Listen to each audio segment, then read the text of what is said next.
Hello everyone, welcome back to my channel once again. So in this part of the video, we are going to understand about the laboratory thermometer.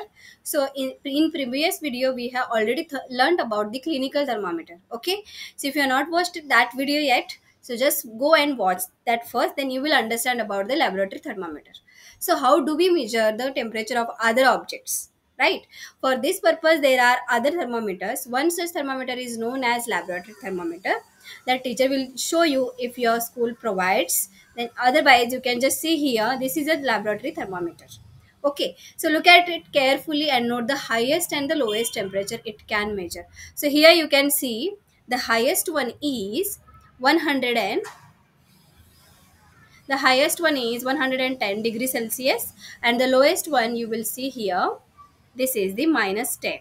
Okay, this is the minus 10 degrees Celsius. So we have the highest one, that is 110 degrees Celsius, and the lowest one is the minus 10 degrees Celsius on laboratory thermometer. So also, as you did in the case of clinical thermometer, find out how much a small divisions are there.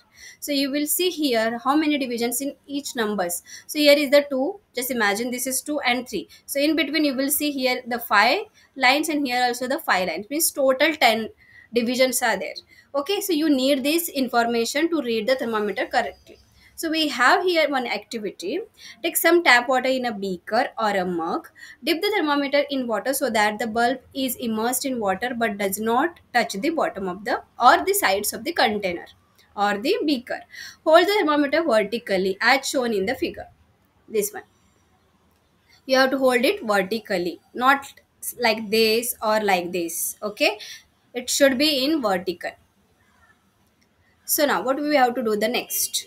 Observe the movement of mercury in the thermometer. Wait till the mercury thread becomes steady. Okay, this is the mercury thread, the black one you can see here. Then note the reading. This is the temperature of the water at that time. Okay, this is the temperature of the water at that time. Now compare the temperature of water recorded by each student in the class. So what will be the right? What will happen? Is that the reading of the temperature is the same for every student? No. So there is a variations in the readings. Okay, why we will discuss that later. First of all, we have one more activity, we will discuss that. Now take some hot water.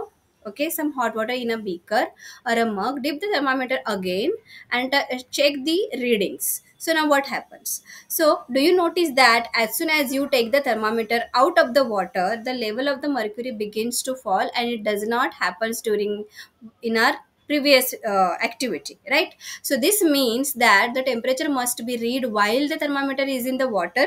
Yes, so you may recall that while taking own temperature of our body temperature, you have to take the thermometer out of your mouth and you have to check the readings.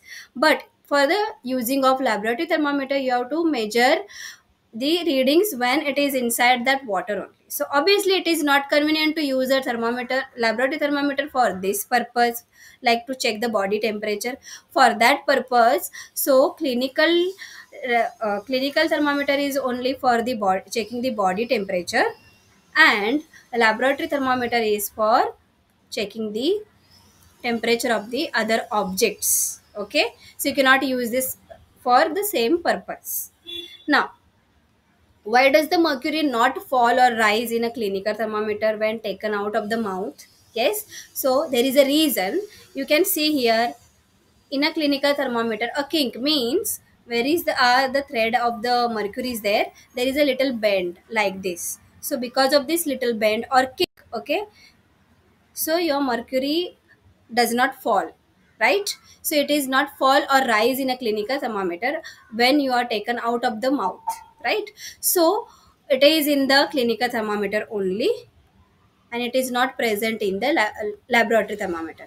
So but now there are some concerns regarding the using mercury in the thermometer. Sometimes we use such type of thermometers for the kids also, and accidentally if they break it, okay, if they break it and put it in their mouth, it will be very toxic, right? The mercury is a toxic substance. So for that purpose, nowadays we are having the digital thermometers where we are not using the mercury, so you can use this if you have the kids at home.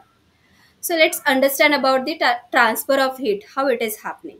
So you might have observed that a frying pan becomes hot when kept on a flame. Yes, it is common sense, right? So it is because the heat passes from the flame to the utensil. That's why we can cook, right? Then when the pan is removed from the fire, it slowly cools down. It is not instantly cools down, right? It takes the time, it slowly cools down. Why does it cool down? Because we just remove the heat, right? So the heat is transferred from the pan to the surroundings, okay? Then so you can understand that in both the cases. Now what is the both the cases are, the heat flows from the hotter object to a colder object. For example, here, suppose this is your pan which is on the gas, okay, and this is the handle. Okay, so first of all this part will be get the heated, and then the handle will also get the heated. But if it is not having the insulator or any covering for that insulator, okay, so if it is not having any insulator, so that handle will also get the heat from the fire, right? So in fact, in all the cases, heat flows from a hotter object to a colder object. So, how does heat flow? So, let's investigate. So, for that, we have one activity here. Take a rod or flat strip of a metal, say aluminum or iron. Fix a few small wax pieces on the rod. These pieces should be at nearly equal distances. Okay, so just imagine this is your rod, and you have just put it the wax pieces here, and one candle is here, and you are just heating this part of the rod, okay, not here. So if you don't have this stand, you can make like this, which is given in the picture. Now observe what happens to the wax pieces. Okay, these do these pieces begin to fall at a time? No. So which piece falls the first, which is near to the heat? This one. Okay, we'll give the numbering so you can understand easily. So the first will fall, then second, then third, like that. So here you think that the heat is transferred from the end nearest to the flame to the other end. Okay, so the fifth one will be for last. So this process by which heat is transferred from the hotter end to the colder end of an object is called the conduction. Okay, this process where the heat is transferring from hotter to colder end, it is called conduction. So in solids generally, the heat is transferred by the process of conduction only in solids. So do all objects conduct heat easily? Okay, so you must have observed that the metallic pan for cooking has a plastic or wooden handle. So can you lift a hot pan by holding it from the handle without getting hurt? Yes, yes, we can. Okay, because the plastic or wooden handle take much time to get heated by the gas or cooking gas, right?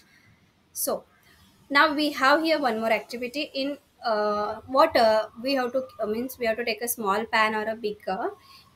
Okay, we have to heat this water, then collect some articles such as steel spoon, plastic scale, pencil or divider, here like this. Okay, you have to take a materials. Now dip one end of each of these articles in hot water and wait for a few minutes, and you have to observe that how much time they are taking. Now touch the other end and enter the observation table. So the material which allow heat to pass through them easily, okay, they are the conductors of heat. The materials which allow heat to pass them through them easily are conductors of heat. For example, aluminium, iron, copper, most of the time metals. Metal will get heat, or metal pass the heat easily from it. The materials which do not allow heat to pass through them easily are poor conductors of heat, such as plastic or wood. Okay, so poor conductors are known as insulator. That's why most of the time our cooking pans are handles are insulated by plastics or wooden things, right? Okay, so what about the water and air? Are they a good conductor or bad conductors of heat? So let's find out. So for that purpose, we have to do one activity. Possibly it is possible in the lab only. So first, you have to take a conical flask, round bottom flask like this. If you don't have, you can take a beaker also. So in that, just put the 2/3 of the water. Okay, and also put put a potassium permanganate. What is it? KMnO4. Potassium permanganate. Okay. Then, and you have to make arrangement by using this tripod stand, that you can put a flame or a candle just below that, the crystals of the potassium permanganate. So what will happen? First of all, water near to this flame will get heated, and whatever the water is remaining, the cold one, it will come in contact with the flame, and that will also get the heated.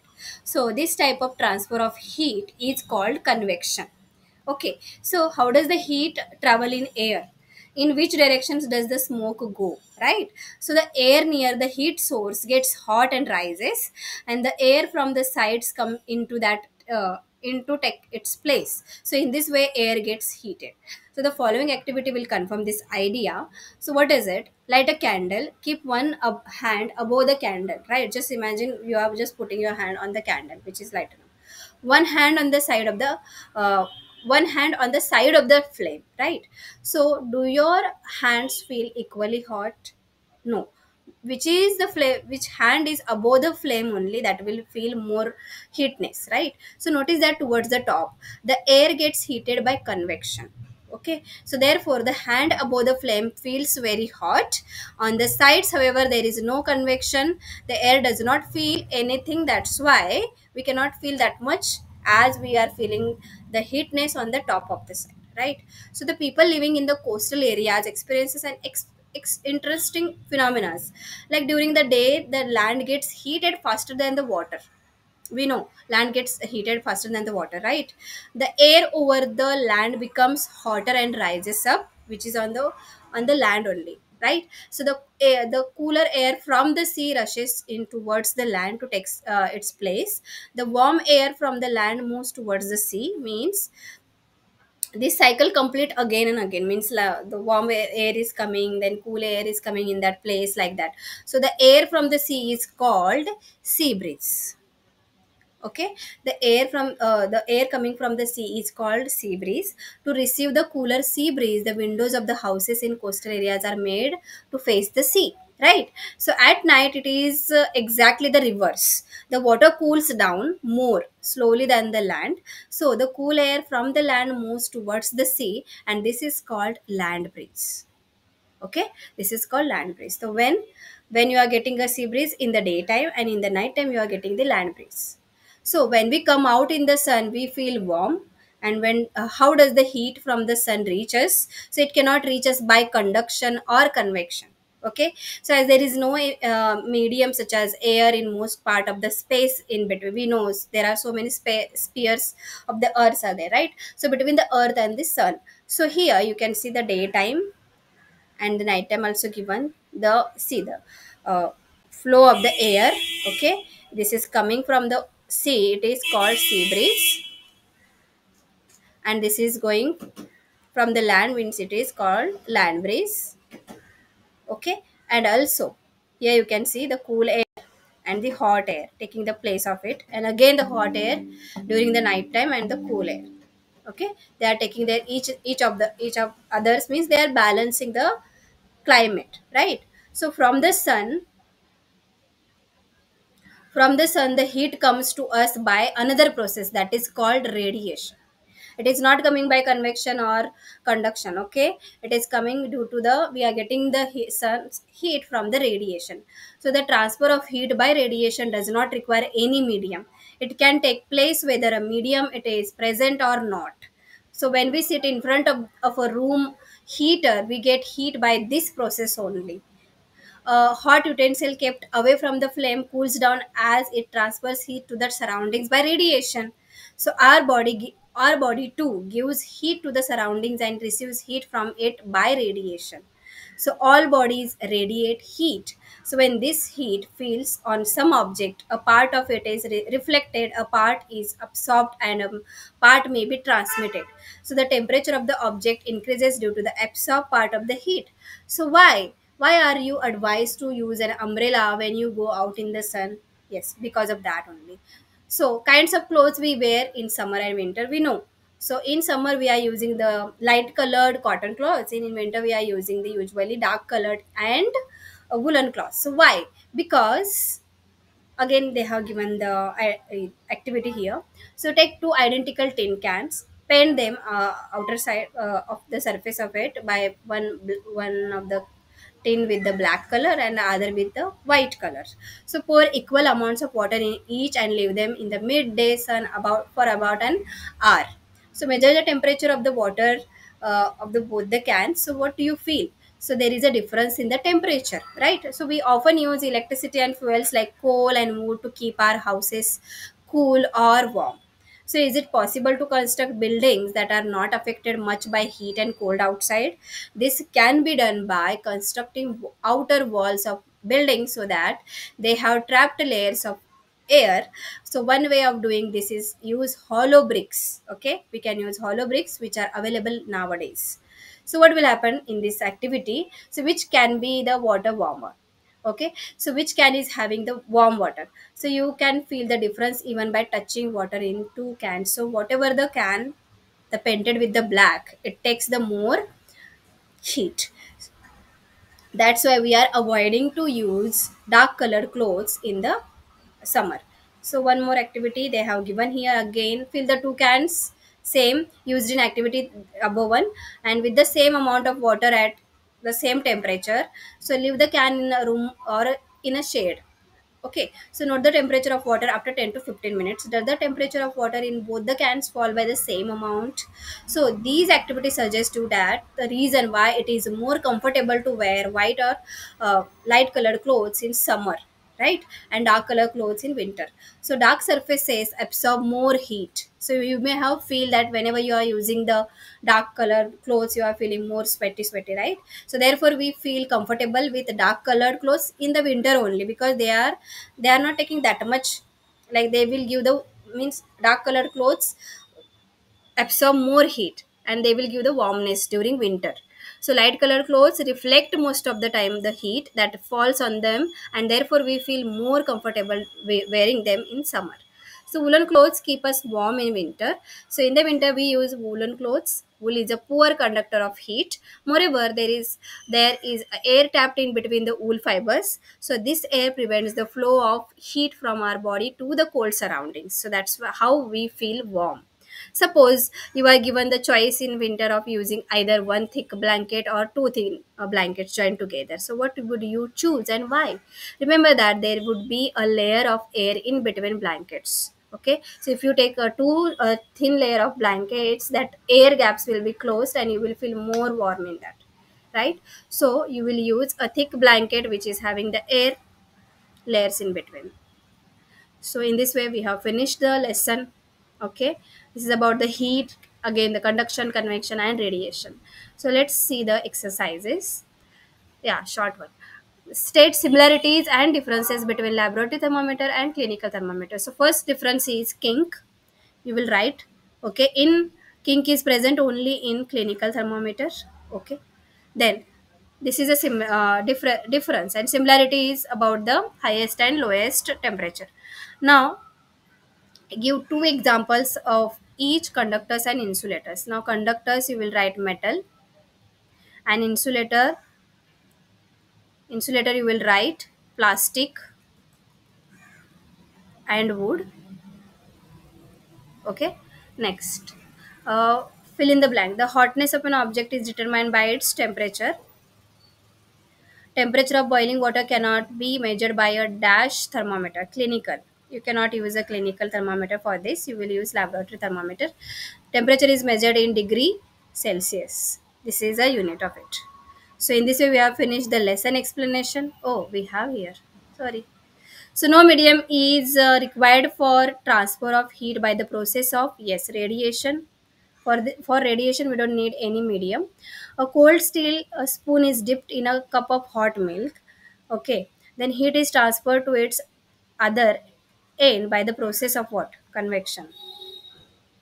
No, it is not convection. It is conduction. Yes.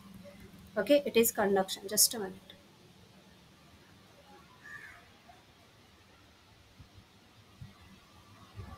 This will be conduction.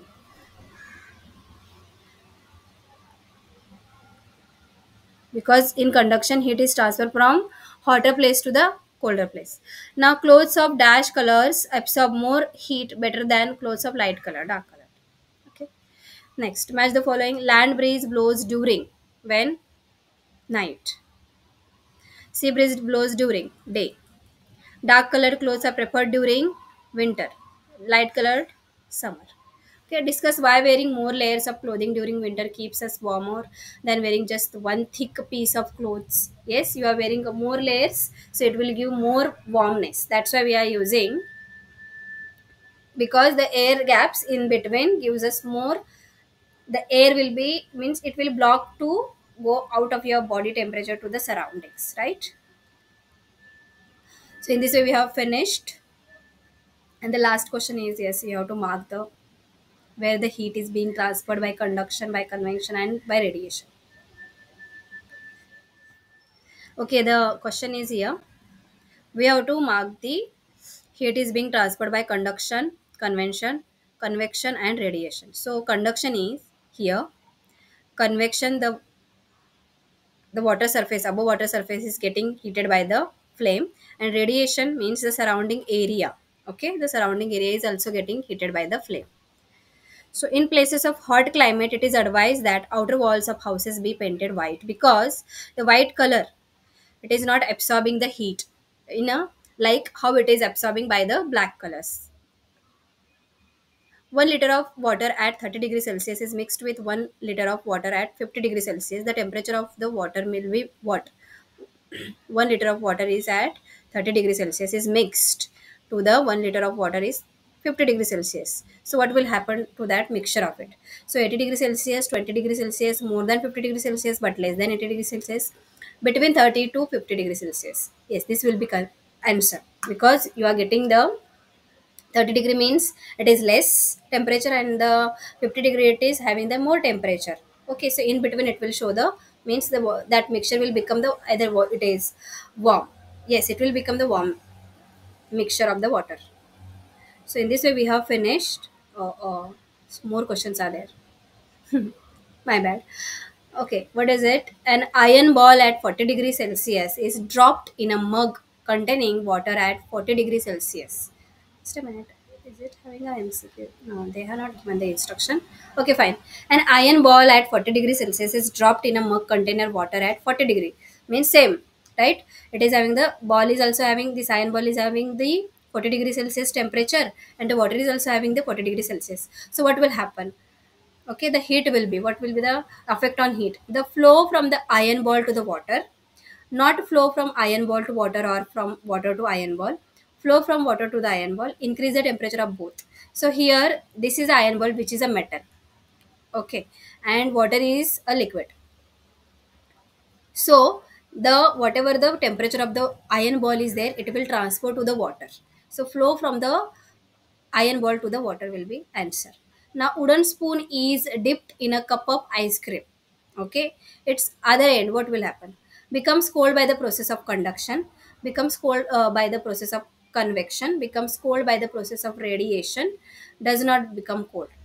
This way, cold by the process of conduction. Okay, stainless steel pans are usually provided with copper bottoms. The reason for this could be that copper bottom makes the pan more durable. Such pans appear colorful. No, definitely not. Copper is better conductor of heat than the stainless steel. Copper is easier to clean you. This one will come, because we need such material or medium to get the heat easily, right? So in this way we have finished. Finally, yes, the activities are given. Finally, we have finished the third chapter with the explanation and the exercises. Okay, if you end this lesson with me by watching the video, so please share and subscribe the channel for next video. Thanks for watching.